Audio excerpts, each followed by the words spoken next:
Bienvenue à tous en direct sur Public Sénat. Voici les titres du 22h. Ce soir, Nicolas Sarkozy justifie son action par un hommage à De Gaulle. Le président a profité du 40e anniversaire de la mort du général pour inscrire son action dans les pas de son glorieux prédécesseur, alors que le calendrier s'accélère ce soir et que le remaniement pourrait intervenir dès le début de la semaine prochaine. À suivre l'analyse d'Arlette Chabot. L'égalité ne fait pas l'unanimité au Parti socialiste. Le projet porté par Benoît Hamon sur l'éducation, le logement ou encore les discriminations ravive les tensions internes. Le texte a été néanmoins voté ce soir par le Conseil national du PS. Les sages donnent leur feu vert à la réforme des retraites, ouvrant ainsi la voie à une promulgation peut-être dès demain. Notre invitée pour en parler, c'est l'ancienne dirigeante du Parti communiste, Marie-Georges Buffet. C'est dans un instant.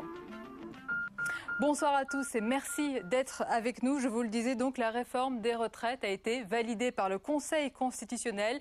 Les sages ont donc donné leur feu vert au texte, à l'exception des articles concernant la médecine du travail. La séquence retraite semble toucher à la fin, même si une mobilisation est toujours prévue le 23 novembre. Le texte pourrait être promulgué dès demain. On voit tous les détails avec Paul Bouffard. Dernier obstacle à la promulgation de la réforme des retraites, le recours socialiste est rejeté par le Conseil constitutionnel. Le Parti socialiste estimait que la loi portait atteinte au principe d'égalité. De leur côté, les sages la jugent conforme à la Constitution et approuvent notamment l'âge minimum de départ à la retraite fixé à 62 ans. Un soulagement, oui, on peut le dire, parce qu'on n'en a que trop parlé. Maintenant, il est grand temps, eh bien, que cette réforme se mette en place. Pourquoi ? Pour stabiliser pendant un certain temps notre système par répartition. Pour les socialistes, malgré les articles censurés sur la médecine du travail qui n'avaient selon eux pas leur place dans la loi, la déception est au rendez-vous. Il n'y a pas de surprise. Qu'est-ce qui est attendu du Parti socialiste? Est-ce que c'est un appel à manifestation? Les syndicats ont dit ce qu'ils avaient à dire là-dessus. C'est de montrer qu'il y a une autre réforme.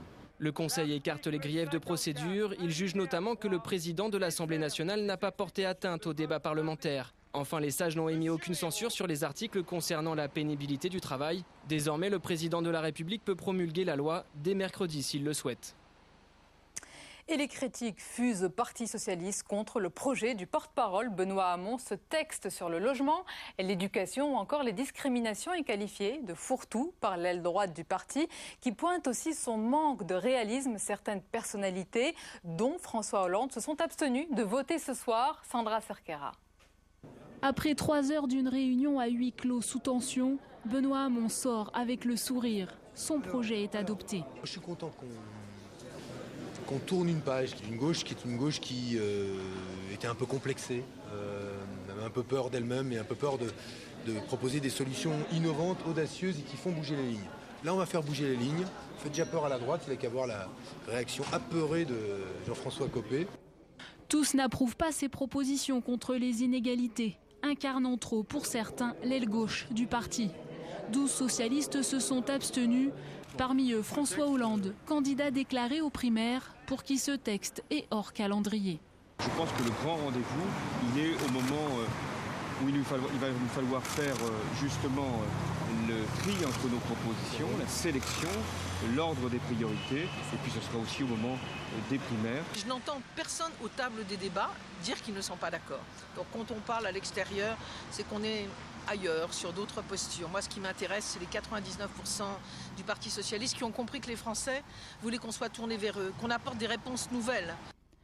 Et voilà l'unité du parti tant affichée ces derniers temps qui se fissure. La chef du PS dénonce ceux qui critiquent sans faire de propositions. Ce sera au tour des militants de voter le 2 décembre prochain sur ce texte qui réveille le clivage droite-gauche au sein du PS.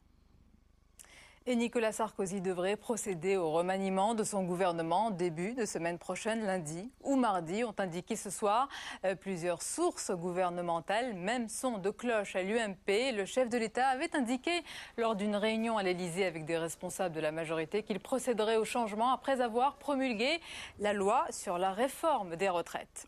Et puis en ce moment même, Jean-Luc Borloo reçoit les grandes voix centristes à son ministère de l'écologie. C'est la deuxième réunion en moins d'une semaine. L'homme du Grenelle croit encore à sa possible nomination à Matignon et prévoit de publier une tribune à la fin de la semaine pour s'expliquer. Reste à savoir s'il s'agit d'une explication en forme de baroud d'honneur ou alors une volonté de poser des jalons pour plus tard. On verra cela. Pour l'instant, c'est l'heure de notre invitée politique. Elle est ancienne ministre, ex-dirigeante du Parti communiste et députée de Seine-Saint-Denis. Marie-Georges Buffet, bonsoir. Bonsoir. Bienvenue à vous.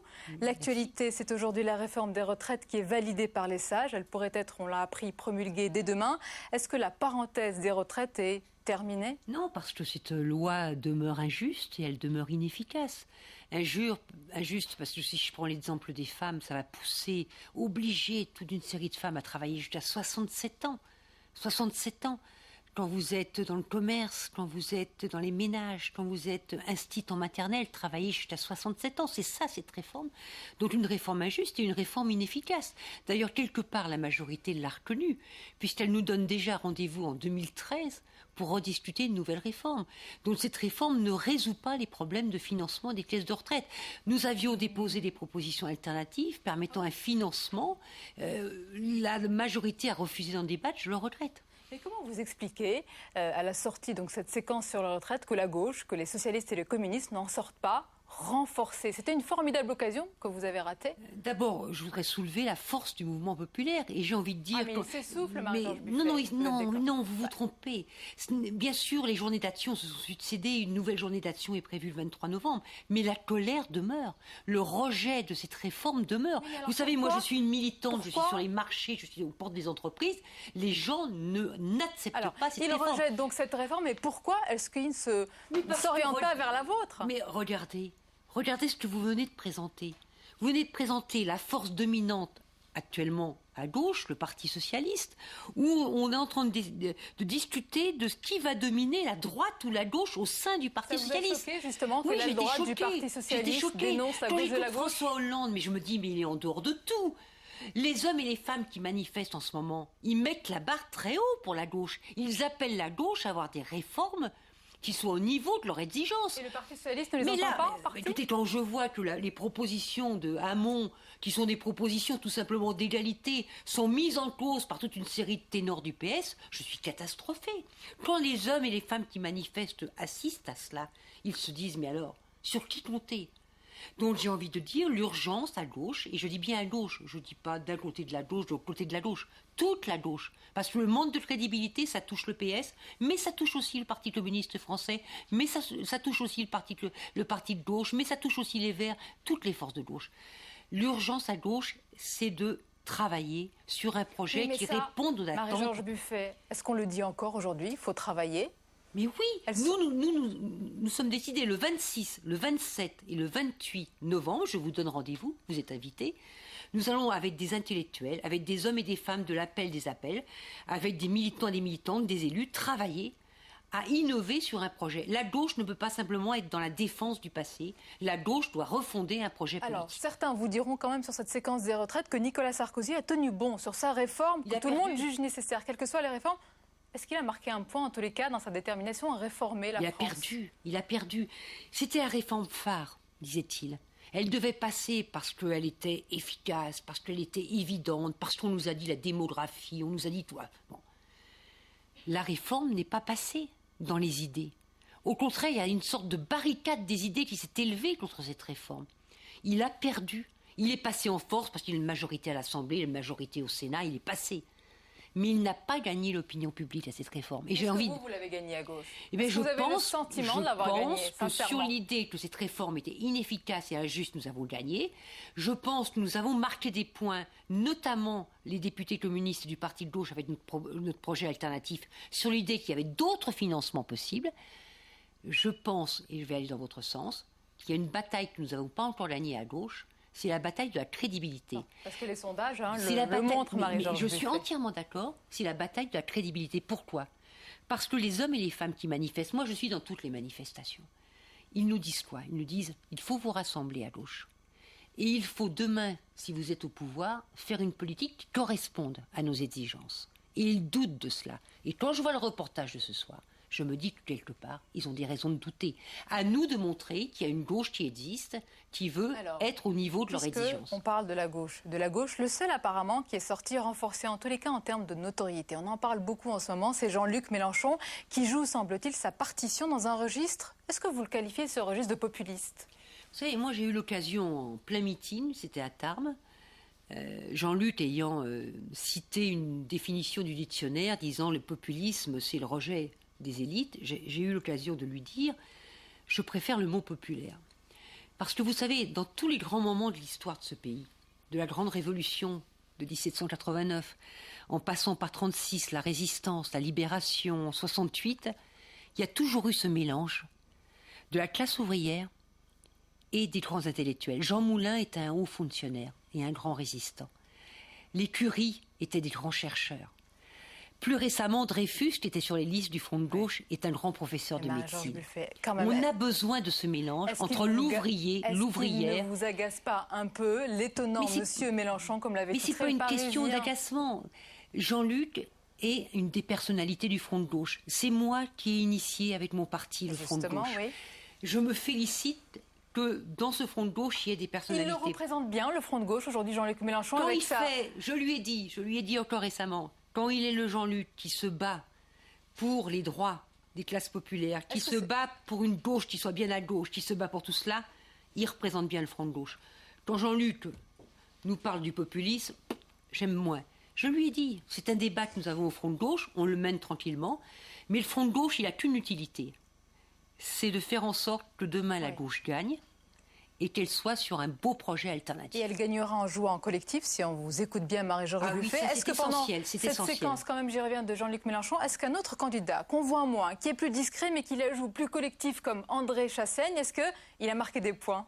Mais André, c'est pareil. C'est comme Jean-Luc, c'est une des personnalités du Front de gauche. André, oui, mais c'est pas le même discours, c'est pas la même personnalité. André, c'est celui qui a fait le meilleur score aux élections régionales dernières. Est-ce que c'est lui qui ressemble le mieux aujourd'hui? On le verra, ça, on le verra. Est-ce qu'on peut essayer à gauche de se sortir de ce bal des égaux auquel on a assisté dans votre reportage tout à l'heure, où, comme le dit très bien Martine Aubry, avant même que la réunion commence, il y en a certains qui sont devant les médias pour expliquer leurs différences. Est-ce qu'on peut sortir de ça à gauche? Au Front de gauche, on va essayer d'en sortir. Je ne sais pas si on va y arriver. On va essayer. Nous commençons par travailler sur le programme populaire et partagé. Pierre Laurent, hier, a appelé à cela. Nous allons le faire. Des partis communistes auxquels Jean-Luc Mélenchon n'était pas, d'ailleurs. Mais c'est une remarque au passage, allez-y. Il y aura d'autres meetings communs. C'est la vie, c'est comme ça. Chaque organisation a besoin de s'exprimer, puis on se rencontre. Et puis, il faudra élaborer un processus pour désigner le candidat ou la candidate du Front de gauche. Mais nous voulons... Le Parti communiste veut aller vers ce Front de gauche et vers ce candidat de rassemblement. Je vais vous poser notre question avec notre partenaire Le Figaro.fr. Quand même une réaction, puisque vous êtes ancienne ministre des Sports. On vient d'apprendre que Ramayad, qui pousse en fait les anciens joueurs de l'équipe de France à renoncer à leur prime de la Coupe du Monde. Ils n'ont pas encore renoncé à cette prime. Je crois qu'elle se monte à 4 millions d'euros. Est-ce qu'ils doivent y renoncer? Oui, mais enfin, j'ai envie de dire à Madame Ramayad, avec qui j'ai beaucoup de respect, pour qui j'ai beaucoup de respect, il faut qu'ils renoncent à leur prime, mais il faut que le pouvoir renonce à faire du foot un business. Parce que ce même gouvernement auquel elle appartient a fait la loi sur les agents des joueurs qui sont à la fois agents des joueurs, agents des clubs, a favorisé la cotation en bourse des clubs, a favorisé toutes les paris en ligne, tout ce qui fait que l'argent arrive dans le foot professionnel sans qu'il soit vraiment mutualisé dans tout le sport amateur. Donc j'ai envie de dire à Madame Ramayad, avec tout le respect que j'ai pour elle, il faut bien sûr que les joueurs fassent l'économie de leurs primes, mais il faut surtout qu'on arrête de favoriser le tout fric dans le football professionnel. Eh bien, bon entendeur, salut. Merci beaucoup, Marie-Georges Buffet, d'avoir été l'invitée du 22h. On va parler à présent, vous l'avez sans doute vu et suivi, de cet hommage rendu aujourd'hui au général de Gaulle à Colombey-les-Deux-Églises. Le président Nicolas Sarkozy a profité du 40e anniversaire de la mort du général pour inscrire son action dans les pas de son glorieux prédécesseur, une vision gaullienne du pouvoir qu'il revendique. On va l'écouter tout de suite. À aucun moment, le général de Gaulle n'est resté prisonnier du passé. Et cet homme qui a incarné les grandes permanences de notre histoire a été constamment tourné vers l'avenir. Fidèle à l'histoire de France et constamment tourné vers l'avenir, c'est sans doute le choix le plus difficile pour les hommes d'État. Il a toujours su aussi, le général de Gaulle, que lorsque rien ne change, il n'y a pas d'autre issue que le déclin.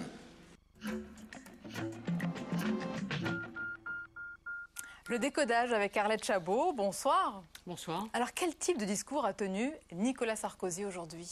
Si on revient sur l'image du général de Gaulle, le général de Gaulle, c'est le dernier grand héros français, l'homme du 18 juin, et puis un héritage qui est largement partagé aujourd'hui sur la décolonisation, le rapprochement franco-allemand, les institutions. Donc, aujourd'hui, à Colombey-les-Deux-Églises, on pouvait imaginer que Nicolas Sarkozy allait faire un discours un peu rassembleur, fédérateur. Pas du tout, il a fait un discours effectivement extrêmement politique, donc un peu clivant, et puis en établissant des liens entre le passé, l'histoire, le présent, l'actualité.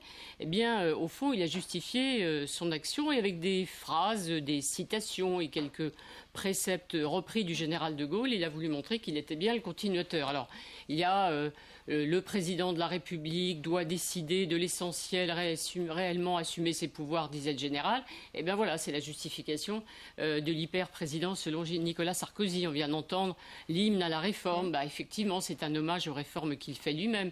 Et quand il dit que le président de Gaulle parlait évidemment de l'intérêt général contre les intérêts catégoriels, ça nous renvoie à quoi? Une certaine réforme des retraites.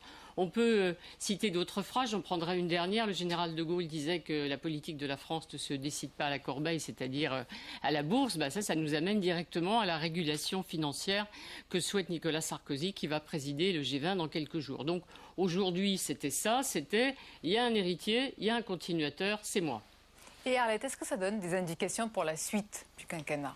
Je vous vois venir notamment sur ce dont on a parlé tout à l'heure, par exemple, un certain remaniement ou changement de gouvernement. Écoutez, il y a une chose est sûre, c'est que, donc, héritier du gaullisme, dit Nicolas Sarkozy aujourd'hui, c'est-à-dire qu'il dispute ce titre à Dominique de Villepin, puisque beaucoup de Français voient aujourd'hui Villepin comme le premier héritier du général ou le premier gaulliste. Deuxièmement, du discours, on comprend une chose, que s'appuyant sur le général, il ne changera ni sa manière de gouverner, l'hyper-présidence, ni sa volonté de réformer. Ça, c'est un avertissement peut-être pour le prochain Premier ministre. Puis quand on a vu toute la famille, je dirais, chiraco-gaulliste rassemblée aujourd'hui à Colombey, certains ont pu imaginer que le prochain Premier ministre serait peut-être l'actuel Premier ministre prolongé François Fillon. Mais il faut attendre. Dans ce cas, ça voudrait dire que les héritiers gaullistes, les chiraco-gaullistes matinés de sarkozystes auraient encore une fois triomphé des centristes. Merci. On verra ça lundi. On verra ça lundi. Merci beaucoup Arlette. Justement, on aura l'occasion de commenter ensemble peut-être ce remaniement s'il intervient lundi ou mardi, évidemment avec vous. Merci beaucoup. La suite du 22h, c'est dans un instant notre débat autour d'un événement. Puisque c'est une première en France, nous vous en avions déjà parlé la semaine dernière lors de leur naissance. 2 jumeaux nés après congélation d'ovules. Grâce au professeur René Friedman, il est notre invité avec la sénatrice Marie-Thérèse Hermange. C'est juste après le tour de l'info et ce soir, il est préparé par Pierre Bon-Joseph.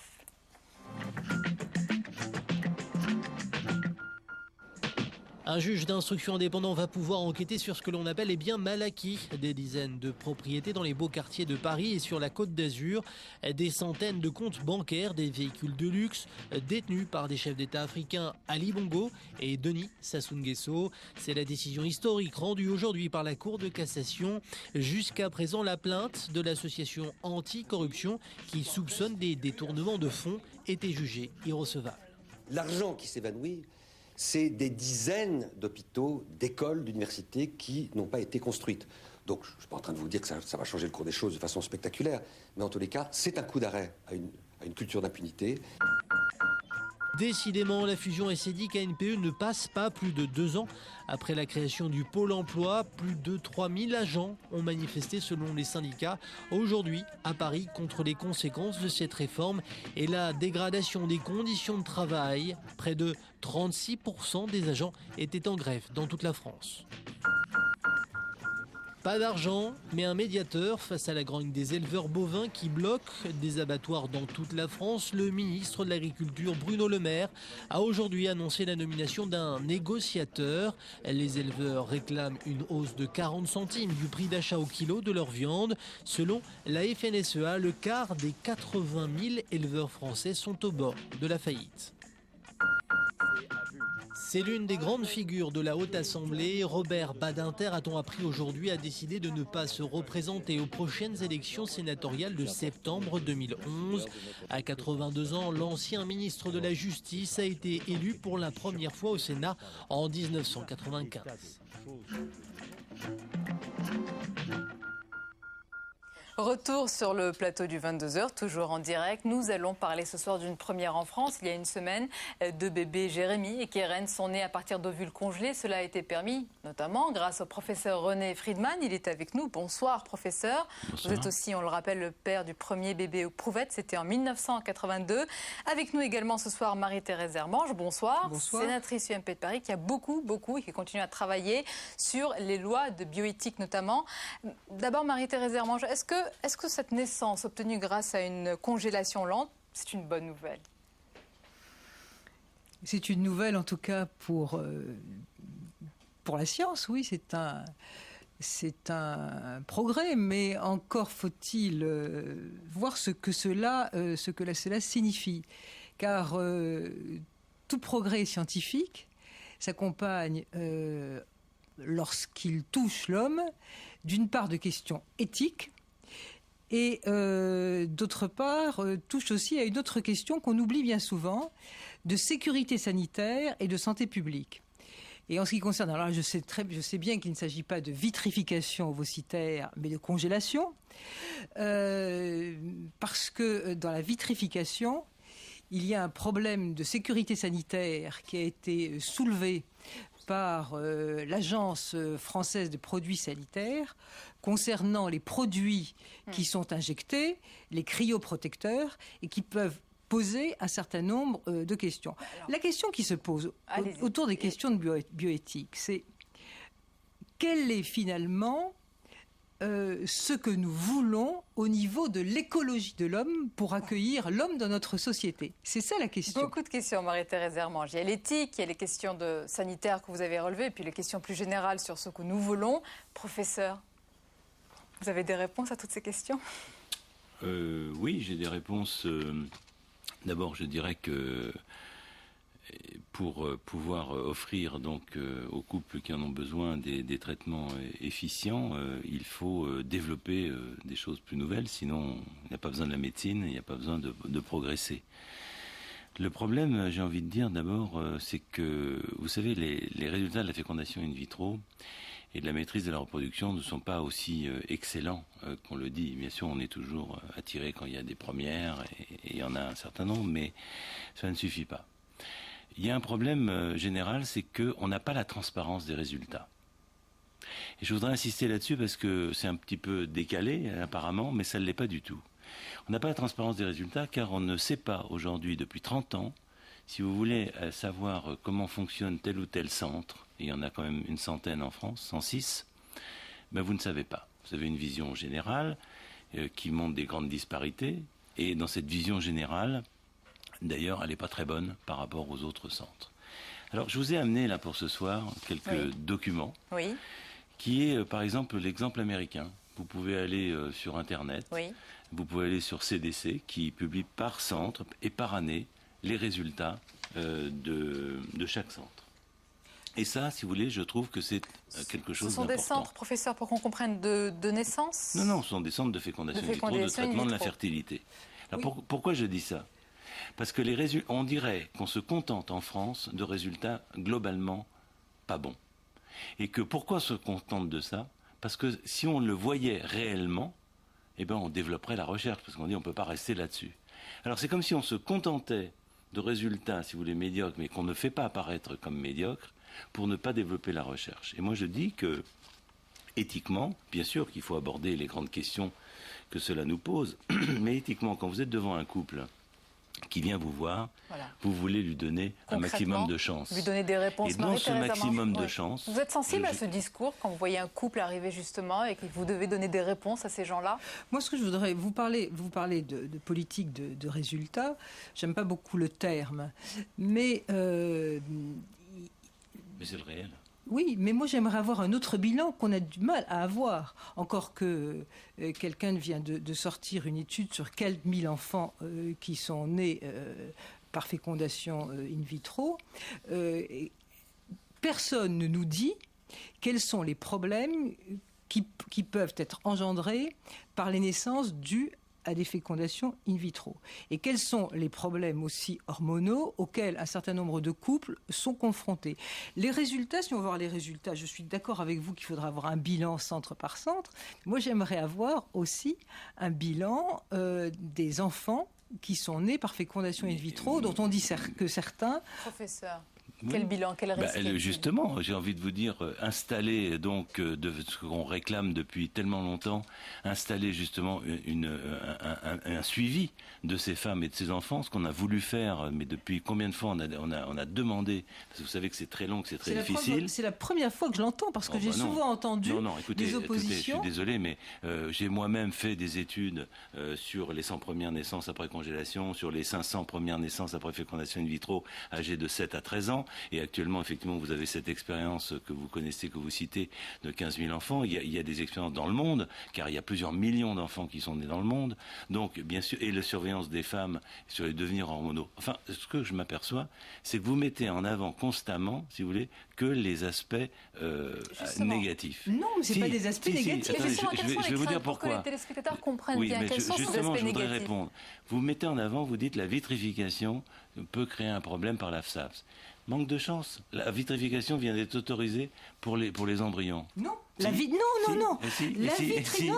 Non. Ben, D'abord, c'est pas la FSAPS, c'est l'agence. Il faut préciser, parce que pour que ça soit pas trop absolument. technique. C'est le conseil scientifique de l'agence de biomédecine. Écoutez, Madame Hermange, qui a dit que la vitrification d'embryons, qui a dit que la vitrification d'embryons ne posait pas de problème. Madame la sénatrice, et au Japon, c'était au Canada, en Italie, en c'est Espagne, simplement un avis.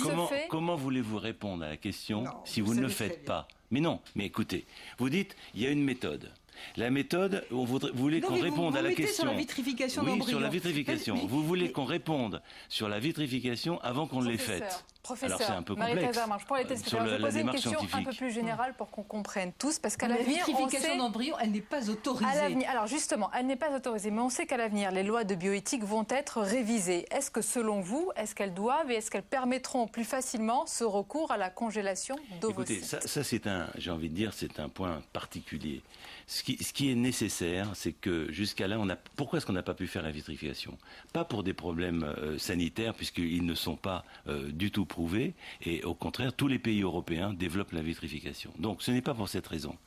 La raison était que si on faisait quelque chose de nouveau à partir des ovules ou des spermatozoïdes, alors c'était assimilé comme de la recherche sur l'embryon. D'accord. Et donc c'est ça la recherche sur l'embryon est interdite dans la loi actuelle. Réponse. Donc du coup, je termine mon explication, donc du coup, vous ne pouvez pas avancer. Et ce que je dis, et ce que j'espère, et je crois avoir été entendu sauf par Madame Hermange, c'est que justement, il faut donner un cadre à l'innovation et à la nouveauté pour progresser. Bien compris ça. C'est le mot de la fin. Je voudrais préciser quand même que la congélation lente, elle existe depuis 2004, que en ce qui concerne la vitrification, en ce qui concerne 1986. Le mot de la fin, je suis désolée. En ce qui concerne la vitrification, l'article 19 la pose, mais que l'objet de la loi est d'encadrer tous ces procédés. Merci à tous les deux. Malheureusement, c'est la fin de cette édition. On refera ce débat, évidemment. C'est une question de société. Et puis, plus généralement, elle pose beaucoup de questions, vous nous l'avez dit. Je vais vous rappeler l'un des principaux titres ce soir d'information, puisqu'il concerne le remaniement qui pourrait intervenir selon plusieurs sources gouvernementales dès le début de la semaine prochaine, lundi ou mardi, aussi bien du côté du gouvernement, on le dit, que du côté de l'UMP. Voilà, à suivre sur Public Sénat, déshabillons-les. L'émission autour ce soir de Manuel Valls. Bon élève ou rebelle, réponse avec Hélène Risser. Tout de suite, belle soirée à vous.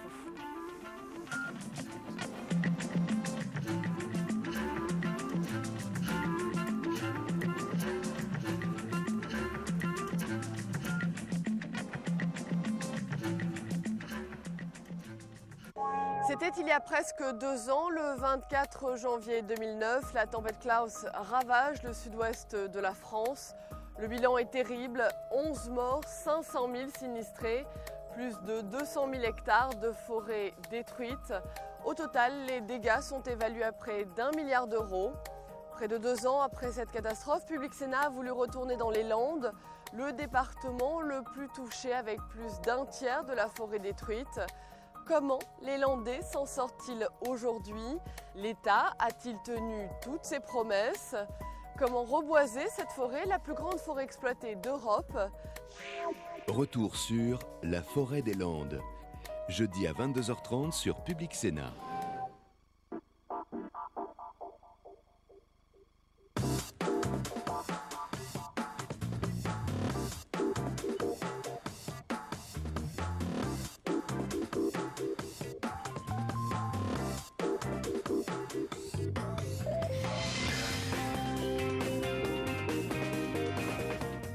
D'ailleurs, Nicolas Sarkozy me l'a présenté ainsi. Il m'a dit, Manuel, tu sais, on est en 1958, je suis le général de Gaulle, grosso modo. Nous sommes en train de vivre une période révolutionnaire. C'est le moment de mettre tous les talents au gouvernement. J'avais le sentiment que 2007, c'était pas tout à fait 1958. Comme il le rappelle lors de cette conférence devant des étudiants, Nicolas Sarkozy avait tenté de le débaucher, mais lui se voit plutôt candidat socialiste en 2012, ex-conseiller de Lionel Jospin. Ses positions sur la sécurité ou la retraite le positionnent à droite du parti. Ses coups de gueule contre ses camarades l'ont souvent fait remarquer. Mais cela suffit-il pour émerger? Est-ce une stratégie porteuse et ne risque-t-il pas de s'y brûler les ailes? Pour répondre à ces questions et pour déshabiller en tout bien, tout honneur, l'ambitieux maire d'Évry, nous sommes allés lui soumettre les réactions de nos experts dans son hôtel de ville. On est ici dans votre bureau à la mairie d'Évry. Est-ce que vous pourriez nous présenter 2-3 choses qu'il y a derrière vous?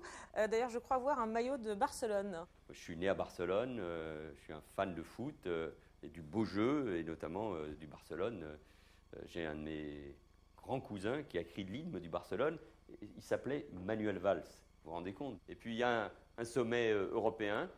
J'y assistais en accompagnant Lionel Jospin, mais là ce sont évidemment les chefs d'État on vous voit pas, et le gouvernement. Non, on ne voit pas, c'est absolument pas ma place. Et un Jospin qu'on voit pas, qu'on n'a pas vu suffisamment, assez drôle, se pressant et prenant sa place parmi les chefs d'État et de gouvernement, suivi par Jacques Chirac.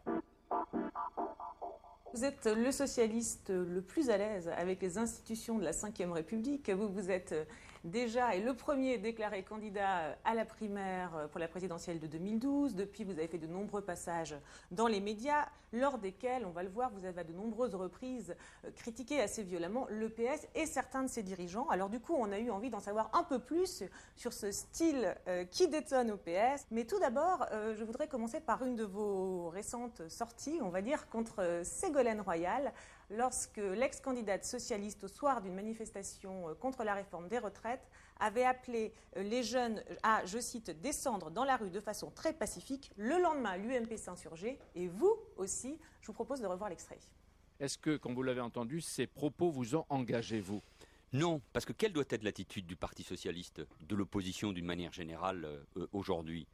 3 mots, responsabilité, vérité et crédibilité. Nous ne devons pas aller au-delà de ce que disent les syndicats, ni demander un référendum, comme l'a proposé Ségolène Royal ou d'autres dirigeants du Parti socialiste et de la gauche. Nous ne devons pas demander le retrait du projet parce qu'il faut le remettre à plat et parce qu'il faut une réforme des retraites. Et donc, parce que nous sommes un parti de gouvernement qui a vocation à gouverner de nouveau, nous ne devons pas demander, ça n'est pas notre rôle, aux jeunes de descendre dans la rue. Alors là, en clair, on a fait le test auprès de nombreux auditeurs. Ce qu'on comprend, c'est que Ségolène Royal est irresponsable, qu'elle ne dit pas la vérité et qu'elle n'est pas crédible. Alors, sans revenir sur le fond de l'affaire, la question, c'est est-ce que c'est ce que vous vouliez dire ou est-ce que vous vous êtes laissé, on va dire, emporter par votre énervement après l'avoir entendu tenir ces propos? Vous me trouvez énervé. D'abord, vous me demandez de commenter mes propos. Il n'y a rien à redire, les choses sont très claires. Et la perception qu'on en a eue. Oui, mais c'est votre perception. Et puis je vois bien, vous avez envie de me faire dire du mal de mes amis socialistes et de Ségolène Royal en particulier. Ah moi, disons franchement les choses, je suis socialiste. On peut comprendre quelle démarche vous avez quand vous faites ça. En fait. Qu'est-ce qui vous pousse à faire ça? Adhérent du Parti socialiste, militant, engagé depuis 30 ans. Mais je pense que nous avons effectivement besoin de vérité et d'une exigence de responsabilité et de crédibilité. D'accord. Vous dites quand même, donc c'est ce que vous voulez dire, c'est pas responsable, c'est pas crédible. Mais oui, absolument. En même temps, alors il y a ce que vous pensez sur le fond, et puis il y a le fait d'aller le dire sur Europe 1 le matin. Je suis interrogé, je le dis, mais oui, mais c'est ma marque, vous avez entièrement raison. En tout cas, je le souligne et je le surligne. c'est ma marque de dire ce que je pense. Je pense, encore une fois... De dire partout. Il n'y a pas de ce qu'on dit entre soi, il n'y a pas ce que vous pouvez dire à l'intérieur du PS, ce que vous dites à l'extérieur, tout est ouvert. Ça n'existe pas. Moi, écoutez, ce que je dis, ça n'existe plus.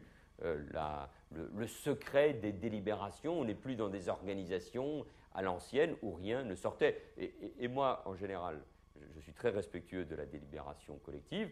Il y a même eu parfois des réunions du PS qui étaient retransmises en direct grâce à un téléphone portable il y a quelques années. C'est vrai, il y a souvent des fuites, effectivement. Oui, pas souvent, tout le temps. Souvent, régulièrement. Mais en même temps, on va dire que vous êtes quand même le seul, d'ailleurs c'est un peu votre marque de fabrique, à aller, d'ailleurs concernant la sortie de Ségolène Royal, vous êtes le seul à aller la critiquer dans les médias. Je ne suis pas le seul, il y en a qui le font, mais avec tellement de langue de bois, avec des mots tellement pesés, sous-pesés, que plus personne ne comprend rien. Et ça, c'est pris comment? Parce que vous dites les autres peut-être prennent leur distance, mais avec plus, parce qu'officiellement le PS a fait front. Les autres, en interne, ça se passe comment? Ségolène Royal, elle est contente, elle dit, ben voilà, il a dit que j'étais pas crédible, j'étais pas responsable, bon bah très bien, non, ça se passe... Enfin, après, on en parle, mais pas forcément, oui, c'est vrai, ce sont des cheminements très souvent parallèles, mais encore une fois, appeler un référendum ou appeler les jeunes à descendre dans la rue, pardon de le dire, ça n'est pas la position du Parti Socialiste. Donc, d'une certaine manière, je n'ai fait que souligner, là aussi, et reprendre peut-être plus clairement, peut-être plus nettement, la position du Parti Socialiste. On a besoin de vérité. J'ai ma vérité, on n'est pas obligé de la partager. Je crois qu'on a besoin de clarté. Ces appels justement à une gauche sérieuse, crédible, une gauche qui doit changer, ont été de votre part particulièrement appuyés, on va dire, au lendemain de la défaite socialiste aux élections européennes de 2009. Alors à cette époque, je rappelle, vous vouliez même changer le nom du Parti socialiste. Suite à ça, il y avait eu un petit différend entre vous et Martine Aubry. Alors, vous diriez quoi alors? Pas un petit, comment? Un énorme? Un gros? Ça a été relativement violent, pas de mon fait, mais ça a été assez spectaculaire, mais ça a été un pic de tension et depuis, les choses se sont apaisées. Alors, ce pic de tension, puisqu'il ne faut pas minimiser les choses, eh bien, on l'a fait commenter par un spécialiste de la communication, Gilles Masson. Je vous propose d'écouter ce qu'il dit concernant cette période.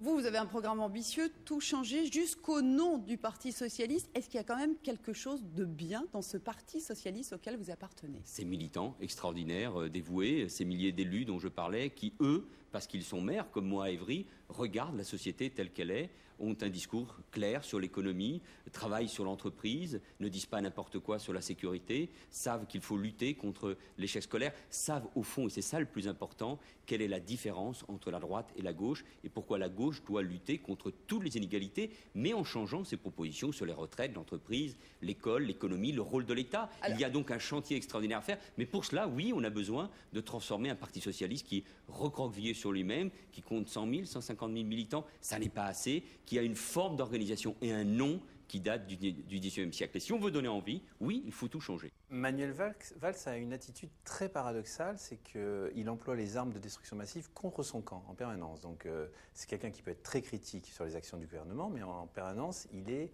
critique contre l'appareil. Appareil qu'il trouve sclérosé, qu'il trouve qu'il n'est plus porteur d'espoir, qu'il veut débaptiser.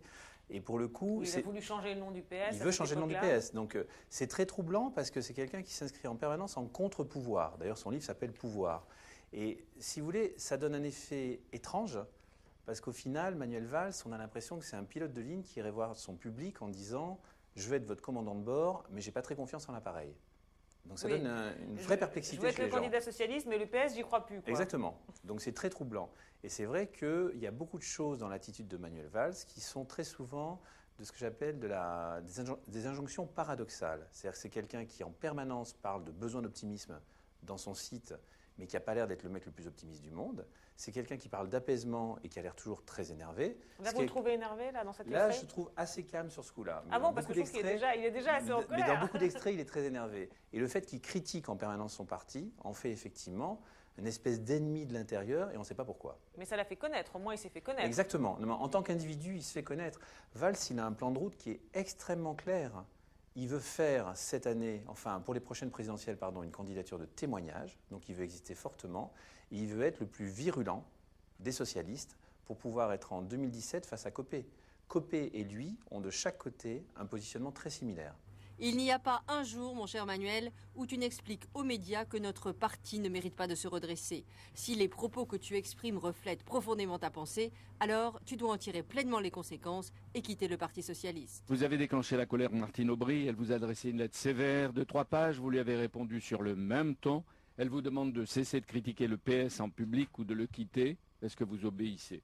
J'ai adhéré au Parti socialiste, j'avais 18 ans, et dans un Parti socialiste où la liberté de ton